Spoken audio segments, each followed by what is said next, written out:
Et boum, une minute série aujourd'hui en pleine évolution.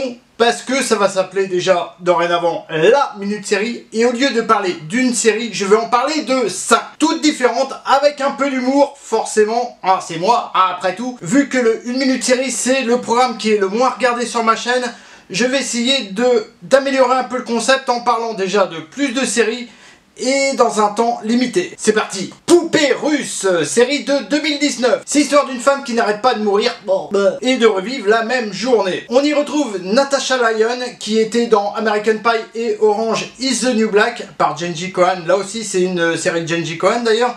Là, le concept de la série est bon mais risque fort de s'essouffler au bout d'un petit moment. 6 sur 10. Suivant, Manimal. Série de 1983 avec seulement 8 épisodes au compteur. Cette série raconte l'histoire de Jonathan Case qui peut se transformer en animal.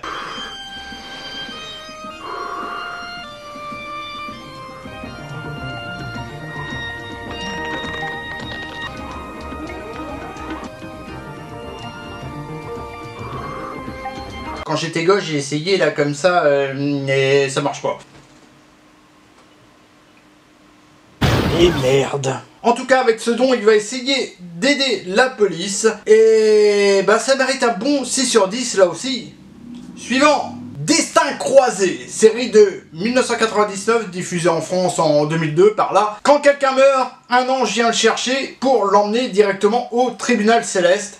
Là où il se fait juger. Et si la personne a des regrets sur sa vie, eh ben il va pouvoir être ramené dans une autre enveloppe corporelle sur Terre à l'époque de son choix pour essayer de corriger le tir. Je suis un cambrioleur mais j'ai beaucoup de regrets. J'ai surtout oublié d'éteindre la lumière du frigo, vous pourriez...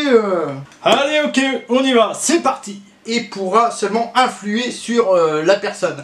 Cette série m'a fait pleurer à chaque épisode, hein, clairement. Et ça mérite un bon 7,5 sur 10, voire 8. Et oui, parce que j'aime pleurer. Suivant, Utopia Falls, une série de 2020 cette fois. L'histoire se passe dans un futur où les gens sont répartis par classe, un peu comme Divergent, bref, tous les films qui essayent de parler du futur, hein, forcément, c'est utopique.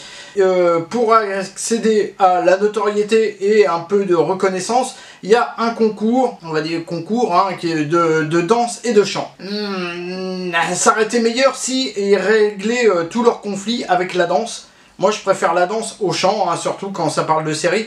Mais quoique Glee était cool, on va mettre 1 point pour l'idée, 2 points pour la danse. À voir par la suite si ça s'améliore, mais pour l'instant, ça reste sur 3 sur 10. Suivant. On passe à la dernière. Penny Dreadful, City of Angels. Hein, pas la Penny Dreadful originale. Là, c'est une série récente. Là aussi, hein, 2019-2020. Hein, par là, je sais pas quand est-ce qu'elle a été produite et je m'en fous. Spin-off de Penny Dreadful, bien que l'histoire n'ait absolument rien à voir. Ils ont juste voulu surfer sur le succès de la première, hein, mais tout compte fait...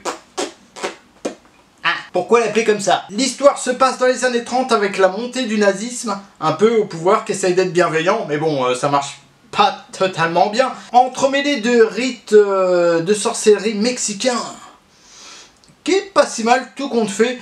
Ça mérite un bon 7,5 quand même, hein. À voir comment que ça évolue, si ça régresse ou si ça s'améliore. Mais tout compte fait, on part là-dessus. C'était Shodan, et boum!